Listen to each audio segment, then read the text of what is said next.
एक नई वीडियो के साथ आज मैं फिर हाजिर हूं, आपका होस्ट दोस्त विक्रांत जोशी आपका स्वागत करता हूं मेरे रिव्यू मास्टर में, जिसमें हम लेके आते हैं वर्ल्ड अफेयर्स और डिफेंस की दिन भर की टॉप खबरें। तो चलिए जान लेते हैं। अपनी सबसे पहली खबर की बात करेंगे तो वो यूक्रेन और रशिया के रिश्तों से लेकर आ रही है।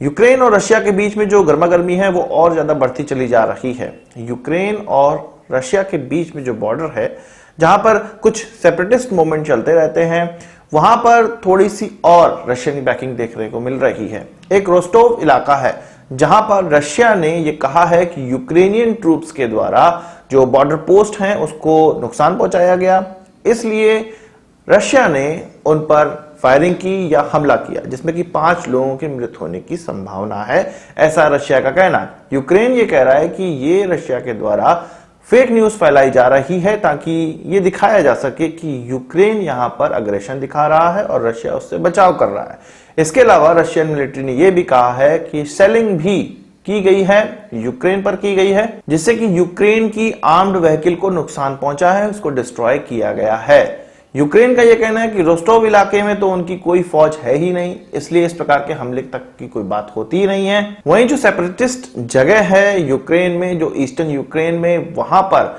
उन लोगों ने अपने जितने भी जवान लोग हैं जो कि लड़ सकते हैं, उनसे ये कहा है, उनसे ये अपील की है कि अब वॉर का समय आ गया है, अपने अपने हथियार उठा लें और यूक्रेन से लड़ाई करें।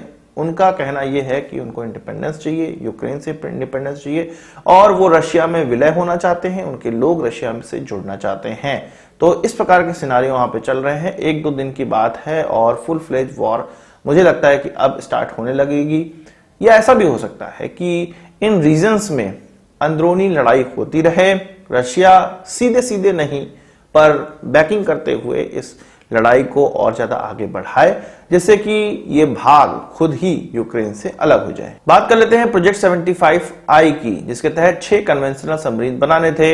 इसकी जो RFP जारी की गई थी उसकी अंतिम डेट थी नवंबर 2021, जो कि गुजर चुकी है, पर अभी भी कोई ऐसा ठोस प्रोग्राम कंपनियों के द्वारा भारत को नहीं सौंपा गया है।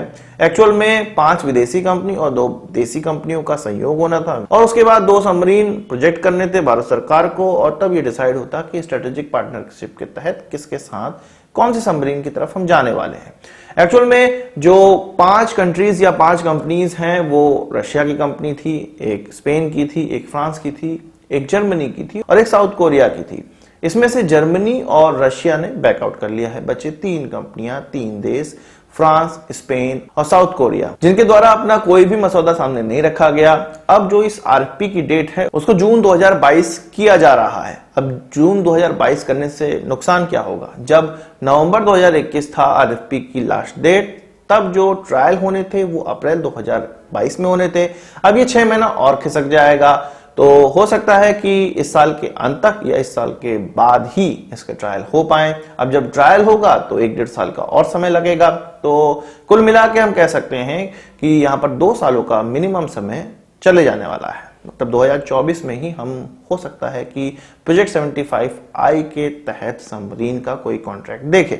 अब इस कॉन्ट्रैक्ट के निकलने में और इस कॉन्ट्रैक्ट के पूरा होने में लगभग 4 साल लग जाएंगे। तो इस तरह की हमारी प्रोक्योरमेंट पॉलिसी चल रही है। हालांकि ये स्ट्रेटेजिक पार्टनरशिप के तहत है, एक ढर्रा बन जाएगा, एक नियम कानून बन जाएंगे, तो हो सकता है कि भविष्य में हम और ज्यादा सबमरीन देखें और हमारी देसी कंपनियों में भी इतनी कैपेबिलिटी हो जाए कि वो बिना किसी संयोग के ही ये चीज बना सके। अब बात कर लेते हैं C295 ट्रांसपोर्ट एयरक्राफ्ट की, जो कि मीडियम लिफ्ट ट्रांसपोर्ट एयरक्राफ्ट कहलाते हैं। ये एयरबस के द्वारा बनाया जाता है। अब एयरबस भारत के साथ जो सहयोग करी हुई है वो टाटा डिफेंस सिस्टम से करी हुई है। इन दोनों के द्वारा ही एक फैसिलिटी बनाई जाएगी। वो कहा जा रहा है कि अब गुजरात में बनेगी। डोलेरा स्पेशल इन्वेस्टमेंट रीजन एक है गुजरात में, जो कि दिल्ली मुंबई रूट पर पड़ता है और काफी इंपॉर्टेंट स्थान है ये। यहां पर इस फैसिलिटी को बनाए जाने का फैसला किया जा रहा है। 40 एयरक्राफ्ट भारत में इसको बनाए जाएंगे। कुछ 4 से 5 सालों का समय लगेगा। एक इकोसिस्टम डेवलप करने का प्रयास है बड़े एयरक्राफ्ट भारत में बनाने के लिए। अब बात कर लेते हैं एयर इंडिया के लिए एक MD की नियुक्ति की गई थी, जो कि टर्किश आदमी होने वाले थे। इल्कर आईसी उनका नाम है। अब ये मिनिस्ट्री ऑफ होम अफेयर्स की तरफ से कहा गया है कि जब उनके अपॉइंटमेंट की खबर टाटा ग्रुप के द्वारा भारत सरकार को दी जाएगी तो उनकी पूरी तरह से जानकारी ली जाएगी, उनके बैकग्राउंड को चेक किया जाएगा, तभी जाके उनको एमडी की पोस्ट या भारत में कोई पोस्ट प्राप्त हो पाएगी। आपको ये लग रहा होगा कि केवल इस टर्किश व्यक्ति के साथ ही ऐसा किया जा रहा है, पर ऐसी बात नहीं है। भारत में किसी बड़ी कंपनी के बड़ी पोस्ट की पोजीशन पे यदि कोई व्यक्ति, कोई विदेशी व्यक्ति आता है तो उसके बैकग्राउंड की पूरी जानकारी ली जाती है और तभी जाके उसको इसकी पोजीशन के लिए नियुक्त पाया जाता है या नियुक्ति उसकी की जाती है। तो टाटा ग्रुप ने अभी इसकी जानकारी भारत सरकार को नहीं दी है। भारत सरकार को जब इसकी जानकारी प्राप्त होगी तो उसके बाद भी कुछ प्रोसेस हैं और वो 1-2 महीने में ही सुलटाए जाएंगे। आपको पता है कि ये व्यक्ति टर्किश एयरलाइन का एमडी रह चुका है, सीईओ रह चुका है और कहा जाता है कि टर्किश एयरलाइन को बुलंदियों पर पहुंचाने में इस व्यक्ति का बहुत बड़ा हाथ है। अब बात कर लेते हैं हमारे विदेश मंत्री की फ्रांस यात्रा से लेकर। विदेश मंत्री हमारे फ्रांस की यात्रा पर हैं। म्यूनिक सिक्योरिटी कॉन्फ्रेंस 2022 को अंजाम देने के बाद अब वो फ्रांस पहुंच चुके हैं और वहां पर वो अपने काउंटर पार्ट से भी मुलाकात करेंगे, फ्रांस के डिफेंस मिनिस्टर से भी बात करेंगे। यहाँ पर 2 चीजें महत्वपूर्ण हैं जो कि डिफेंस सेक्टर से रिलेटेड हैं। एक तो सैफरन के साथ जो भारत का सहयोग हो के भारत के अंदर ही 100 किलो न्यूटन से ज्यादा के थ्रस्ट वाले इंजन बनाए जाने हैं, उसके कोलैबोरेशन को लेकर बात की जाएगी। इसके अलावा फ्रांस ने भारत से यह कहा है कि न्यूक्लियर पावर सबमरीन का जॉइंट डेवलपमेंट और जॉइंट प्रोटेक्शन वो करना चाहते हैं, तो इससे रिलेटेड भी बात होने वाली है।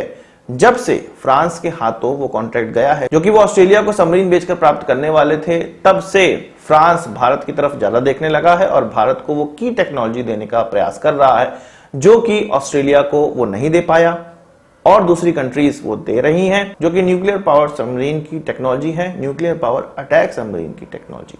आज की इस वीडियो के लिए बस इतना ही। आशा करता हूं वीडियो पसंद आई होगी, आप इसको एक बड़ा थम्स अप जरूर देंगे। इस वीडियो से मुझे कोई सवाल सुझाव हो कमेंट बॉक्स में जरूर लाइएगा और यदि आपने हमारे चैनल को सब्सक्राइब नहीं किया उसे भी कर लीजिए क्योंकि हम इस प्रकार की वीडियो लाते हैं। तो नमस्कार, थैंक यू, जय हिंद।